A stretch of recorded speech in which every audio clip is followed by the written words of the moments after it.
Orhan. Saline, saline তুমি এখানে কেন এসেছো?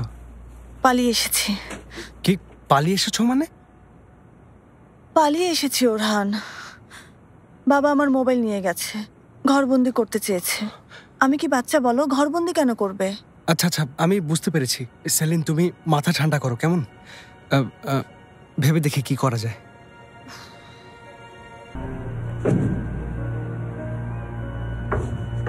ওরহান, তোমাকে একটা রিকোয়েস্ট করব, তুমি না করতে পারবে না, প্রমিস করো। আচ্ছা তুমি আগে কথাটা বলো, পরে না হয় প্রমিস করা যাবে।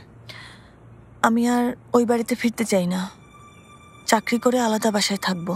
তুমি কি আমাকে সাহায্য করবে? সেলিন আমার কথা শোনো, এখনই সিদ্ধান্ত নিও না, শান্ত হও। তাছাড়া হুট করে সিদ্ধান্ত নেওয়াটা একদমই ঠিক না। এখন না নিলে আমি আর কখনো এত সাহস পাবো না। আমাদের আর কখনো দেখা হবে না ওরহান।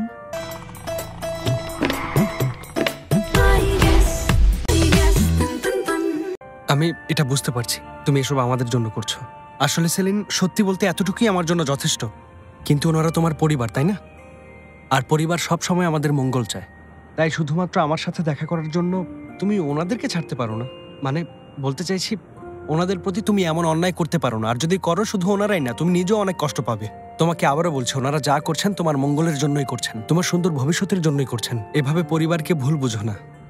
এর থেকে তুমি অন্যভাবে চেষ্টা করো বা অন্য কোনো উপায় খোঁজো, যেখানে তোমাকে কোনো মিথ্যে বলতে হবে না, পালাতে হবে না, অপহরণের কোনো ঘটনাও ঘটবে না। আরে ভাইয়ার আপুকেই দেখো না, ওদের কারণে আমরা কত ঝামেলা সহ্য করেছি। আমরা ওদের মতো কিছু করব না, কেমন? পরিবারের অমতে কখনোই এক হব না। সেলিন তুমি যদি চেষ্টা করো, আমিও করতে পারবো। ঠিক আছে ক্যাপ্টেন? এই তুমি এই বাড়িতে কেন এসেছো? সেলিন ওইখানে কি করছে? দয়া করে আমাকে একটু কথা বলতে দিন। মানে আমি শুধু বলতে চাইছি, সেলিনের এখানে একদমই দোষ নেই, সব দোষ আমার। মানে শাস্তি দিতে হলে আপনারা আমাকে শাস্তি দিন। কিসের শাস্তি? মেয়ে ছেলে কি বলছে? আমি এখন থেকে কাউকে কোনো রকম শাস্তি দেব না। কি শাস্তি দেবে না? না। মানে আমি ওরহানের সাথে দেখা করতে পারবো? অসম্ভব। একটা চর মারো তো, চর মারো। সেলিন আমি কি ঠিক শুনছি বলো তো?